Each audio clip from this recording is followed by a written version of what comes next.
We are in Champions League, man. That was my next Dilly din, dilly dong, come on.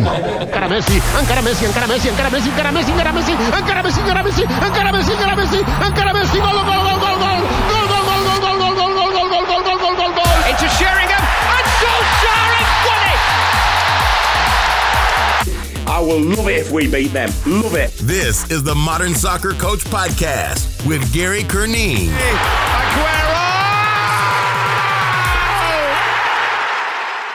Hello, welcome to the Modern Soccer Coach Podcast. My name is Gary Curneen. This is number 12 of the culture podcasts that we have been doing alongside WorldStrides Excel. WorldStrides Excel is the industry leader in international soccer tours with over 15 years experience, delivering soccer tours for a wide range of clientele, including teams and coaches. Here's how it works. You pick a country or countries, and their soccer experts will customize a trip that includes competitive games, training sessions with international coaches, tickets to professional matches, sightseeing and much more. They work above and beyond to offer a high level of quality support and service, including financial assistance, liability coverage, flights and hassle-free travel. Our guest for this podcast is Fran Alonso. Fran is the current head coach at the University of Liverpool. He's also been an assistant in the Premier League with Southampton under Mauricio Pochettino. He's also worked as an assistant at Everton under Sam Allardyce and Ronald Koeman. So you're going to love this chat with Fran, an unbelievable insight into working with those coaches, that experience in the Premier League under those great managers, that experience of working with great players, those differences in culture between Spain and England, those differences in growing up, why he views the game a different way that he does to a lot of other coaches. Phenomenal insight. You're going to love this here. Fran was very, very generous with his time and even more generous with his insight. So let me know what you think. As always, Twitter at Gary Curneen, Instagram at Gary Curneen. You can also send me an email, gary@modernsoccercoach.com. Love hearing what resonates with coaches. Love hearing what coaches think about the podcast, about the guests, what they agree with, maybe sometimes what they disagree with. Let me know. You're going to love this. Here's Fran. Enjoy. Fran, thanks so much for joining me today for the Modern Soccer Coach Podcast. Really excited to have you on. Well, thank you very much for having me. It's a pleasure to be here. I'm very, very happy to be interviewed by you. Brilliant. First person that's ever said that. We start these podcasts off a lot with philosophy. Can you tell me a little bit about yours and what in particular your journey shaped your philosophy? I am very passionate about the way I want my teams to play and the values that the team members must have. My own philosophy is actually a mix of football styles. Some I watch them in TV and I fall in love with, like, for example, Brazil in the 90s, or Cruyff or Guardiola's Barcelona, the Spanish national team, Sarri's Napoli. So it's a little bit of a mix of all these teams. And then things I learned when I was a kid. Obviously, I grew up in Spain with a different style of football than what we have here in England. And then others that I learned from managers. I was extremely lucky to work with, like Ronald Koeman, and obviously he was in this Johan Cruyff's Barcelona, so he's very into positional play and positional games, so it's brilliant. Then with Pochettino, obviously I'm amazing my time with him, especially I will get maybe the pressing patterns from him, which are very, very impressive. And then even the last one I was with Sam Allardyce, very impressive in terms of defending shape and little details in terms of defending. So all of it combined have a massive impact in my own philosophy and playing style. As a kid, I remember I read a quote from Socrates that say, "Beauty comes first, victory is secondary. What matters is joy." And no, I don't know for what particular reason, but it always stuck in my mind. And then, of course, for me, winning is as important or more than playing beautifully. But I have been always in the chase of both. So I like my teams to, if my team win, I'm happy. If they play well, I'm happy. But if they do both, then I am delighted. So in terms of philosophies, like, I like my teams to be very comfortable in possession, very intense without the ball. I believe these two things are actually connected. The better organized you are in possession, the easier it will be to win the ball back if you lose it. I am obsessed with ball pace. And of course, what you need to do that, the smallest details in terms of angles of support, distances, the rotation, and all the tactical concepts from the positional play that the whole team must know in order to play that way. So, yeah, in my opinion, to be effective coach, you have to have a playing style that you love and you believe in. And then your next job, and probably the most challenging one, would be to teach it and then inspire your players so they feel as proud and they love it as much as you do. Just going back there, you were saying working with Koeman and the influence of Cruyff, and then working with Pochettino and the influence of Bielsa, two of the greatest football minds, Bielsa and Cruyff. Was there much similarities between those two philosophies? They both love good football, and that's something that I was like a sponge with them, because they love good football. They put a lot of emphasis into details. Pochettino, obviously, he's got his own philosophy, but he's very influenced by Bielsa, who is, as you say, is one of the most brilliant minds in football. And then, Koeman was working for so many years with Johan Cruyff, who for me is probably, if I have to name the most inspirational coach all times, he would be probably one of them. So, yeah, I feel you cannot imagine how lucky I feel to have been working every day with especially with these two guys, with other managers as well. Of course, you learn from absolutely everyone, but with these two guys, I'm very lucky. But what you say, yes, there are difference. There are the difference in the way they see football and the way they coach football. But the similarities are even bigger, which is their love for good football and of course for good results. That influence of Spanish football it's been huge on the Premier League and obviously with the success of Barcelona and Spain, the world football in general. What do you think Spanish players and coaches love about working in the English game? What you say is totally right. Yeah, like Spanish football, with the help of course some non-Spanish coaches, like the one we were talking about, Johan Cruyff, but we have a big impact in the world of football. Spanish national team, the Barcelona, impressed the world with these amazing results and this very attractive playing style. Then Real Madrid, of course, has been dominating the Champions League in the last years. I came here 10 years ago because my dream was to work in the Premier League. What we love about this league is the high tempo, how exciting are most of the games. As a spectator, the English Premier League is the most spectacular league in the world. If we talk about coaching point of view, from a coach point of view, I love the Italian, the Spanish, the German league. Of course, you have also another factor which we cannot ignore, is the economical strength of the Premier League. So now some of the best players and the best coaches in the world are coming here, which make the league even more exciting. In that space of 10 years then, where has the biggest growth in the English game come from? Do you feel, is it science or the technicality of the players, tactical ability? What's the biggest jump have you noticed? I've been working for the last 6 years, and even in 6 years I saw a growth. But I think by having this economical strength, you are able to bring the best professionals in every single department. So I think the league has grown tactically. Probably I would say it has been the best, not only in the men but in the women. But in the men, I think tactically the Premier League tactically is a better league now than it was 10 years ago. For me, it's massive different. Of course, the influence of foreign top world-class coaches, but also, some English coaches are now that are world-class as well. So, yeah, I think tactically probably. What are the biggest areas that a Spanish coach has to adapt in England? Is it on the field in terms of the physicality or the style of play, or is it more off the field with, you said that those financial, they're now companies, the media attention they bring, the problems or challenges that they face in that? Is it more on or off the field? Yeah, well, it's not only coaches but players. On the field, obviously they need to adapt to a much higher tempo and a much higher physicality. Here in England, you don't have as much time on the ball. The opponents close you down much quicker. for a Spanish footballer, for example, they will succeed in here if they are technically very good or if their decision making is very good.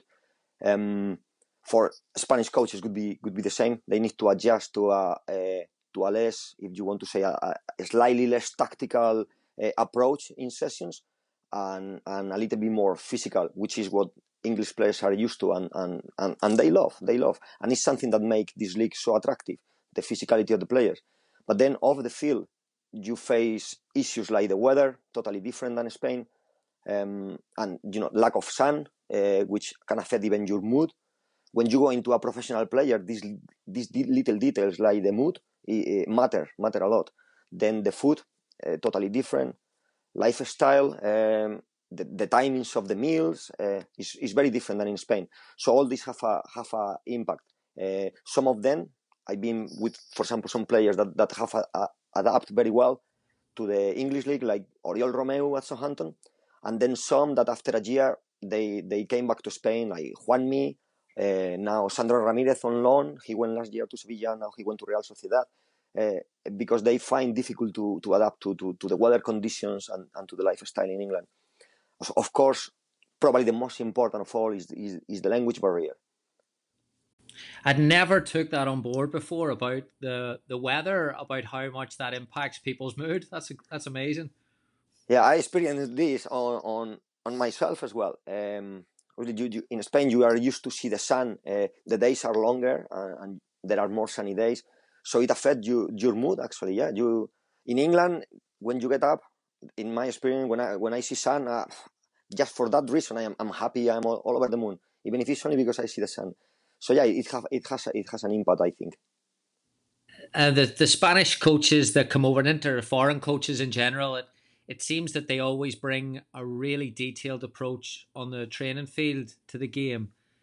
Does the schedule, the intensity in terms of match 3 days, does that make it difficult to restrict the work you can do on the training field? And if so, how does a coach overcome this?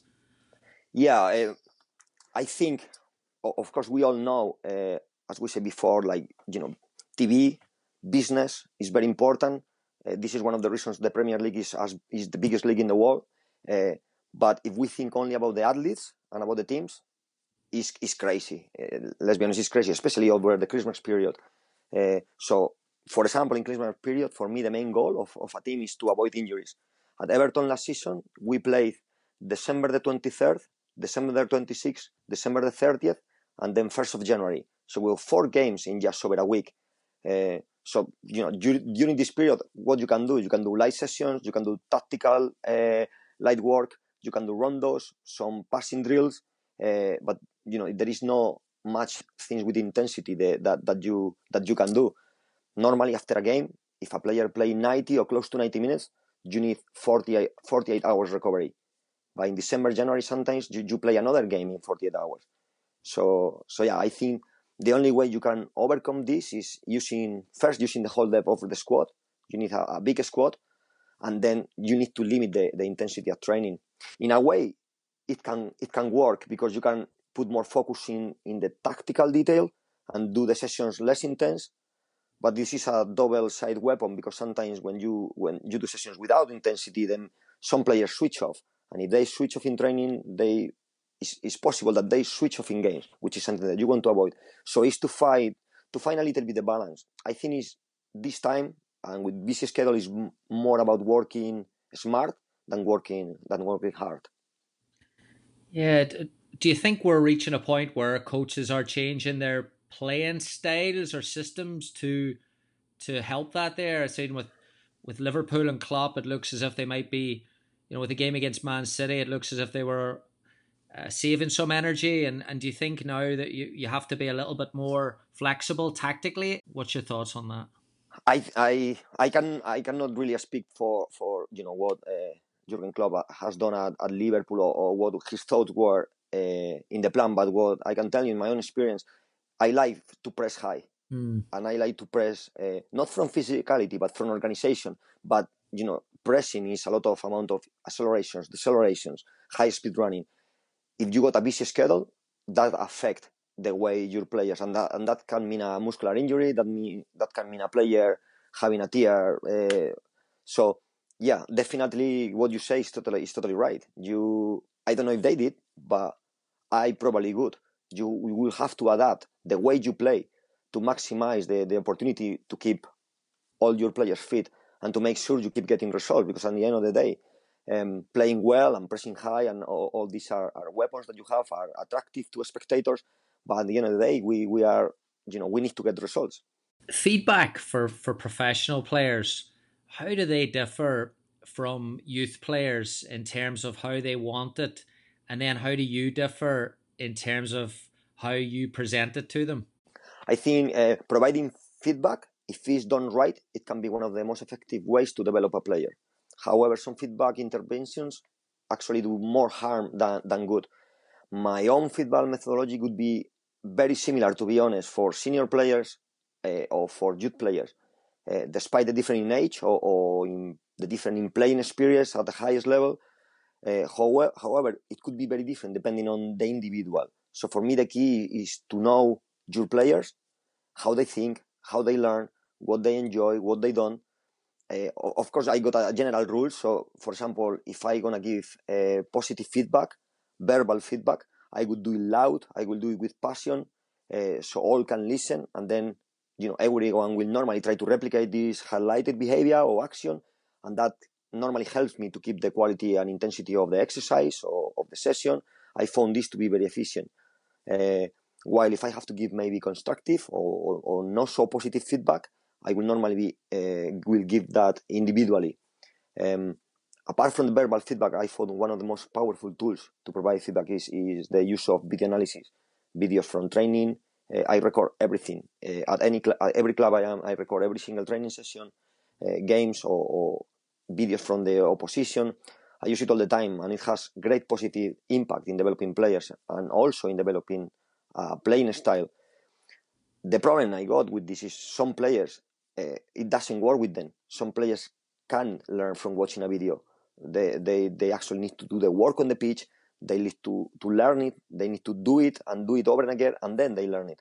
So that's what I mean by knowing your players, so you know what type of feedback they need and how often they need it. As example, in Southampton Academy, the boys, they got an iPad. They all the players are given an iPad, and then they upload in this iPad all the footage from their games.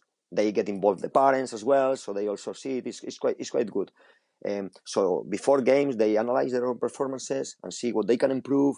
They love it. They review it before games. At Everton 2 years ago, when Romelu Lukaku, exactly the same.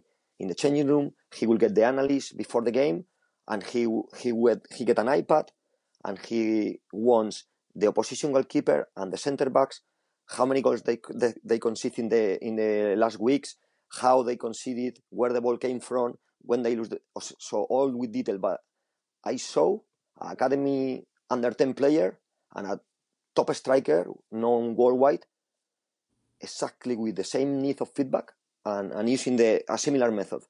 So for me, my personal opinion, rather than do this different in age, of course you don't talk the same to a young player than you will talk to a senior player. But this would be in any environment, not only in football. But the need of feedback and the hunger, I can see some 20-year-old and some under 10s with exactly the same hunger and exactly the same need from feedback. How does a Spanish player, we talk around the world, especially in the US, we look upon them with so much envy because of their tactical intelligence. How does a player develop that in Spain with feedback? How does a coach kind of lift their game knowledge? Is it through feedback, or is it through the training, or is it a little bit of everything? I think, and this is a very personal opinion, and it might not be right. It's just obviously I grew up playing football in Spain, and I grew up coaching in England, so I know a little bit of both. When I was a kid, I started to play when I was 5 years old. I started to play futsal, and this futsal was in concrete. Now, playing in concrete means first the ball is flat, so the surface is flat, so the ball can be played with pace along the ground.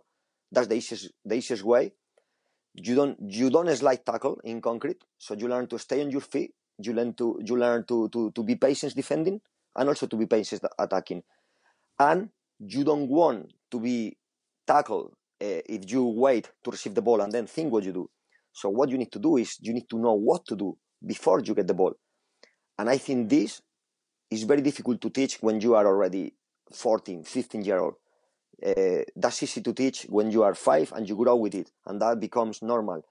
And then the weather, I think, got a massive impact. As a kid, I was playing every single day football, every single day. All my friends and myself, we were playing every day. After school, we got so many concrete pitches in every single county, in every single city in Spain, and we will be there endless hours playing.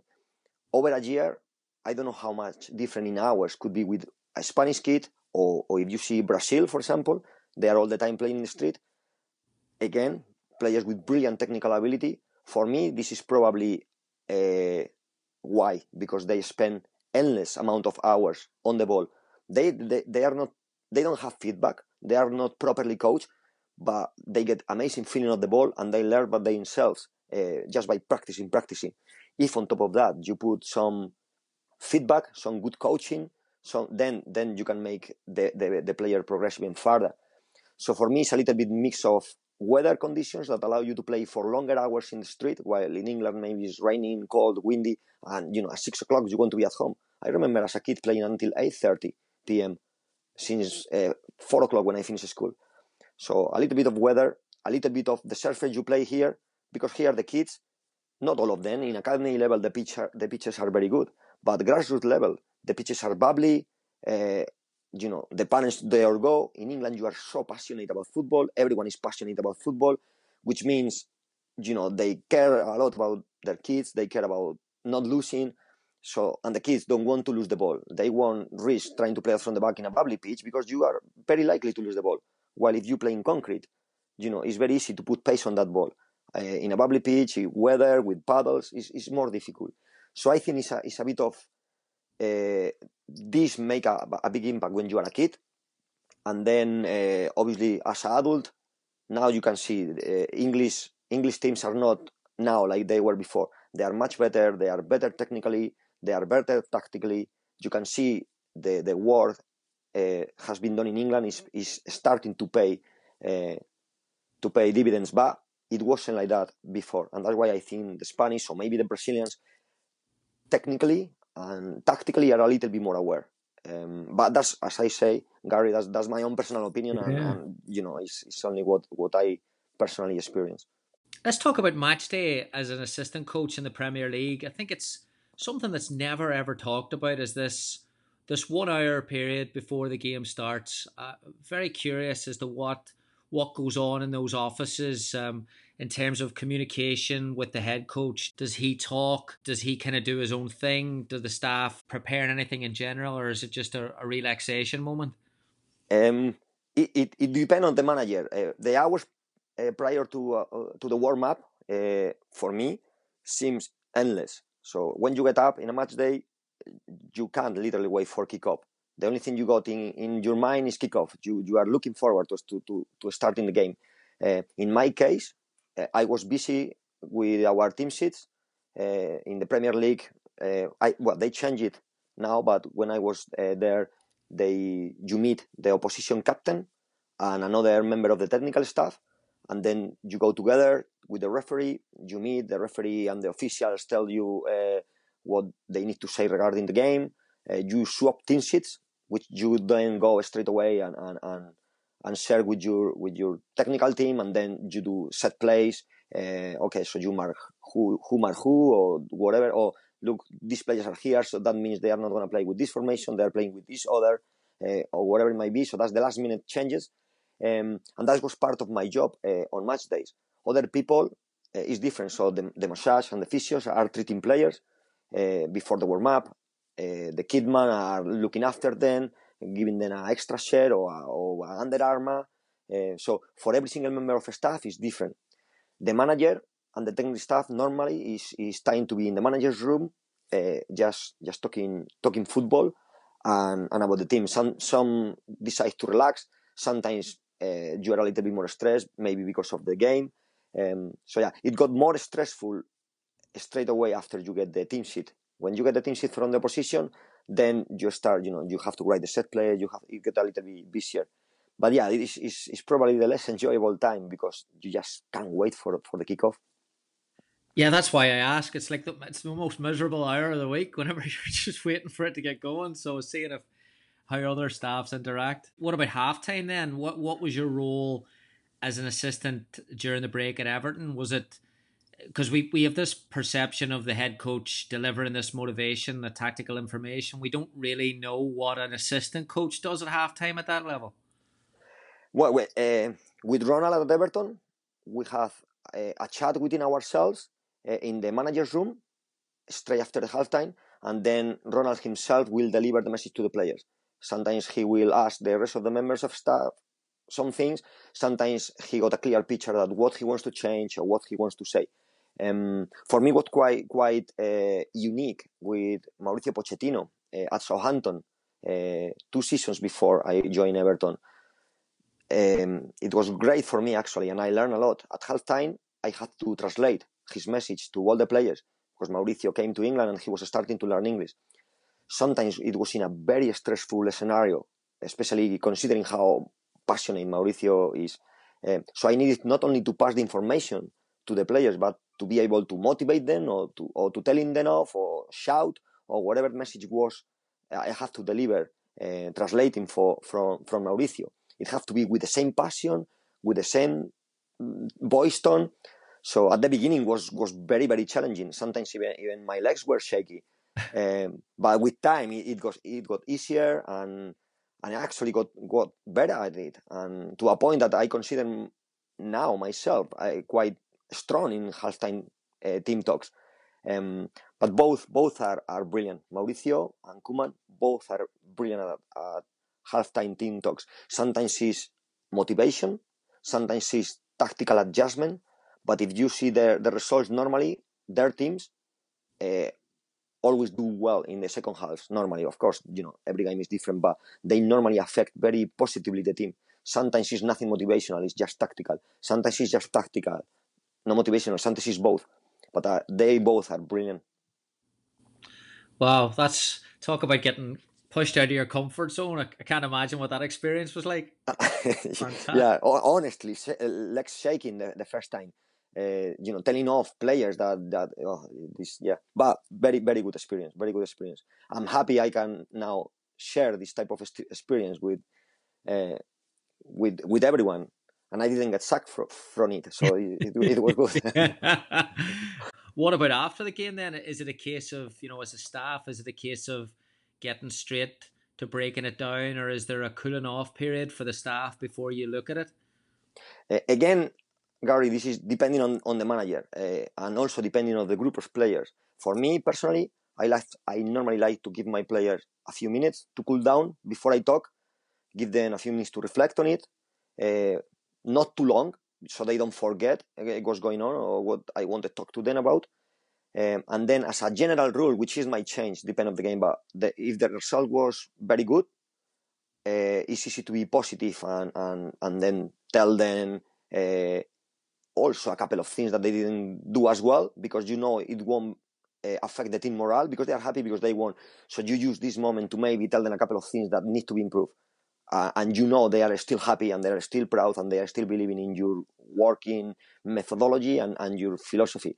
Now, if the result is not good, I prefer to cut the speech short. Let the players calm down, reflect themselves, sometimes even maybe wait until the next day or next training day to talk, maybe using the video as well. But after a defeat, for me, the most important thing is to get the team morale high as soon as possible, thinking mainly about the next game. And let's be honest, when you do something wrong, when you play bad, do you really need somebody to remind you or to tell you? If I make a mistake when I was playing, if I made a mistake, I knew I made a mistake. And I didn't need my coach to tell me, you make a mistake. Well, I know I made a mistake. So, yeah, I think the most important thing is to pick yourself up as quick as possible and think about the next game. Obviously, you cannot always stick to the plan because especially in the Premier League, there are so many other factors: position on the table, team spirit, the pressure that you can have because maybe you haven't won for a couple of games. So emotions sometimes take charge, and you cannot stick to what you thought is correct in the first place. You maintained your role as technical director for Southampton Women whenever you were working with Everton. How did you manage to balance those roles? Because they're not close together, right? There's about 3-4 hours away. So how did you pull that off? The Southampton Women's project was very close to my heart. I felt we achieved a lot with the team, and we have a extraordinary chemistry. I have always been very passionate about the women game, so for me it was so difficult, extremely difficult to leave all of this behind. So when Everton offer came, I felt very guilty to leave my role as a first team manager at Southampton Women. After a fantastic season, we won the league, losing only one game. We lost in the cup final against a team a division higher. So I agreed with the club that I would keep involved with them as technical director and continue to help to develop our philosophy alongside my assistant manager, who then will become the new manager, and I'm still the manager now. So basically my role would be like helping the coaching staff with sessions and practices to develop our already installed playing style and periodization of the season, with a clear focus in training in the way we wanted play. So yeah, at the beginning it was very challenging because I was very, very active, and then this alongside my role at Everton, I struggled to find time. I just went there a couple of times, so most of the time was through sending videos or sending diagrams or having telephone conversations. But it became easier as the manager and most of the coaches that we have there, they start to know perfectly and embrace the philosophy that we have at the club. So then it became easier, and for me it was just more occasionally support rather than involvement every day. But then it worked very well because the results of the club for the last 5 years speak for themselves. There is no one single season in the last 5 that they lost more than one game in the league, and they have 2 promotions. They won the cup twice, so it's been unbelievable success in the club. Fantastic. We recently had a podcast with Stephanie McCaffrey, a professional player over here, and she talked about how every level of the game required a better version of yourself. As you progressed through youth to college to pro to national team, the challenges grew higher and higher. Do you think the same applies for coaches?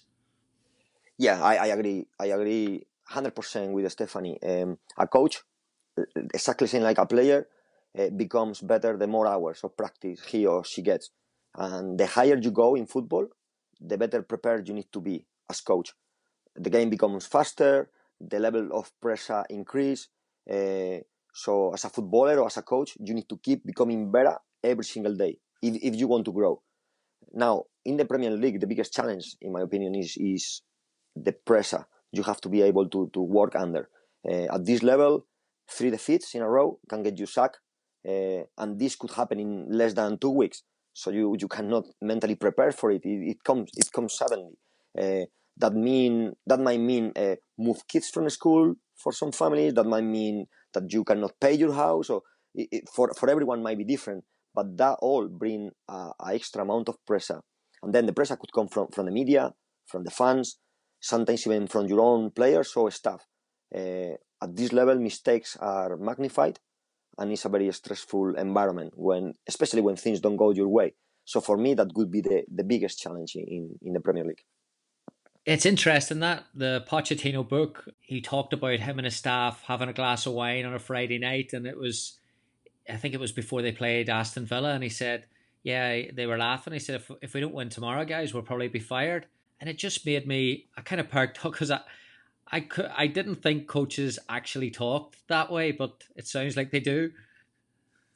Yeah, you do, Gary, because you care. It's your life. Yeah. In case of Mauricio and Tony, they brought their families. For example, when they were at Southampton, they brought their families.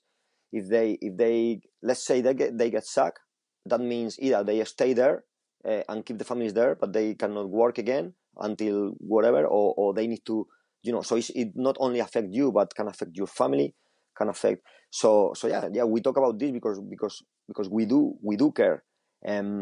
One thing is the impact it has in your career. Nobody wants to get sacked, and another thing is how it might affect your family. It might affect your economy. It might affect so many other things. But we also know that we love to be there. We all, I think, we all that have been involved in the Premier League, we are there because one day we dreamt about it, and that was our dream. And when you dream about it, how football works.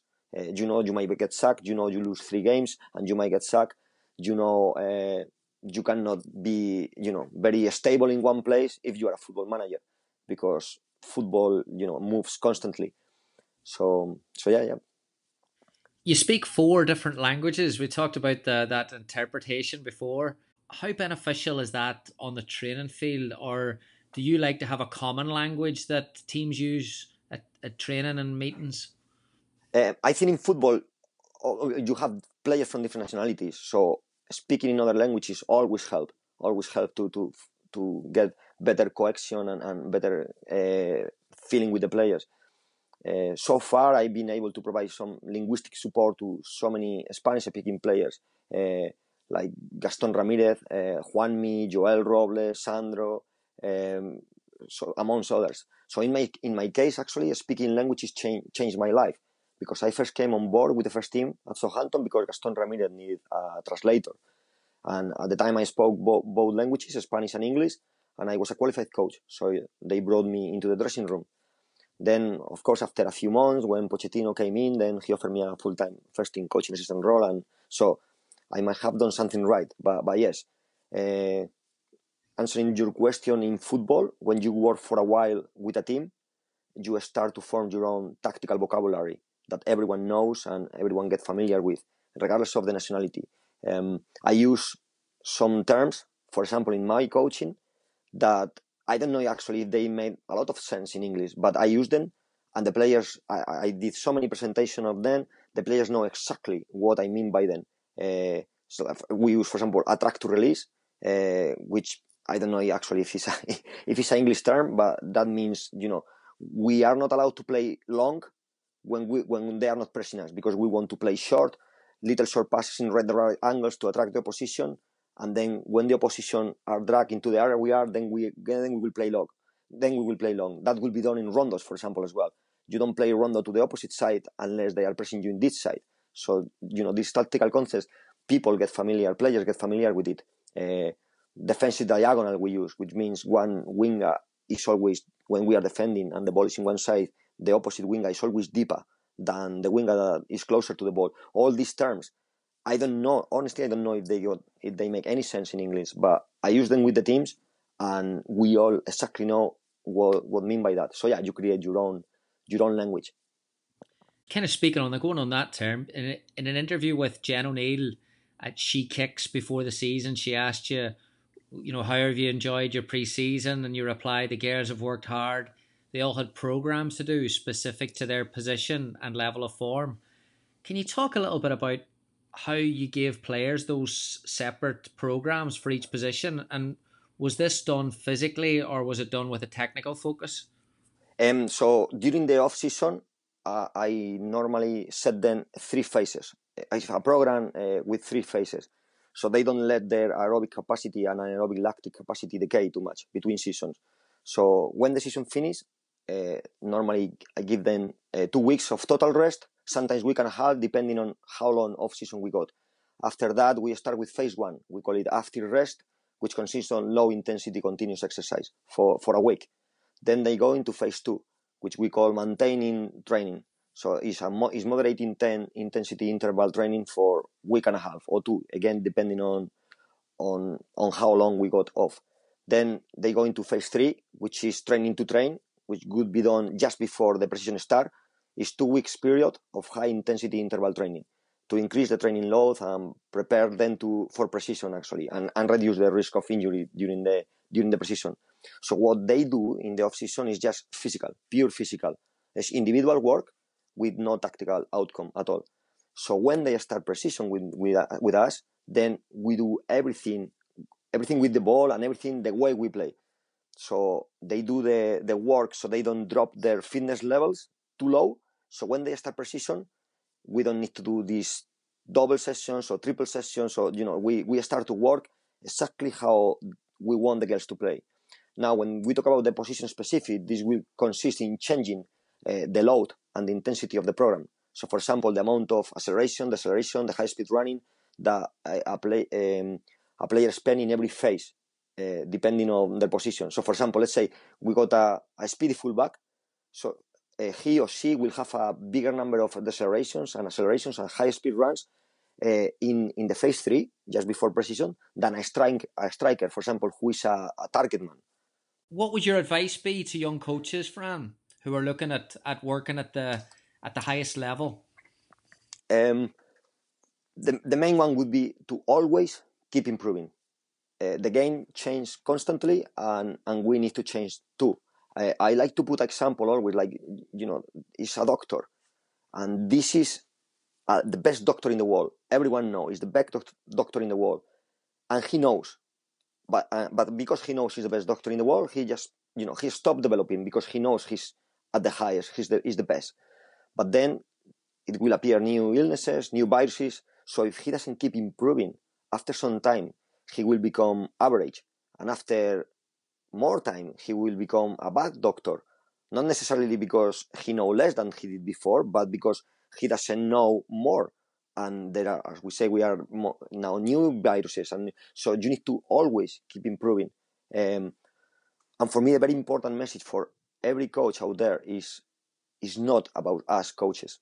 Every successful coach make all of it about his players. So, we are not. It's important that we know that we are not in charge of them, but we are in charge of changing their lives, or maybe changing their football careers in a positive manner, which means we are responsible for developing them. But to do that, you are responsible for develop yourself non-stop in order to help others. So always, for me, always keep improving every single day. That's why the best coaches absolutely love with all their heart what they do. Because otherwise, there is no way that if you don't love what you do, you can keep improving and improving and improving every single day. How do you look to improve as a coach, or what's your main sources? Is it coaching trips? Do you have mentors? Is it reading? What in particular? Well, my main source would be Gary Carney quotes in Twitter and his books. Apart from that, it would be like watch football as much as you can. Ideally live, but also if you got access to wide angle, watch as much football as you can. Learn from other coaches, from other players, from the kit man, from the physio. We need to be like sponges. And believe me that you can learn from every single person. Then reading is key for me. Reading books, not only from football but also from other sports. I'm now reading actually one book. It's called "The Score Takes Care of Itself."